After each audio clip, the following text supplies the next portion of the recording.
বিকেলের নাস্তার জন্য আজকে ভাবলাম যে আমি কিছু ফ্রোজেন আইটেমগুলোই আজকে ভেজে আজকে নাস্তা করি সবাই মিলে। দেখেন আমি নাগেট ভাজছি, চিকেন নাগেটস, এবং আমি কিছু চিকেন বল ভেজে তুলেও নিয়েছি।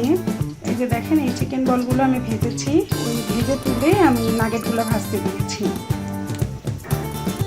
আর এখানে যে চিকেন বল ভাজাটা দেখছেন এবং নাগেটটা যে কড়াইতে দেখছেন, এই প্রত্যেকটা কিন্তু আমি নিজেই আগে থেকে বানিয়ে ডিপে রেখে দিই।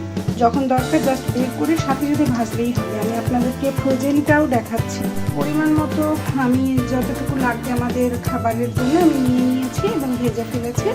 এখন বাকিগুলো দেখেন, এই যে এইটা দিয়ে চিকেন বল পুরোটুকু ধরেই আমি আর একটা বক্স করতে চাইনি, সেই জন্য বাকিগুলো আমি নাগেটের সাথে দিয়ে দিয়েছি, এতে কোনো প্রবলেম হবে না।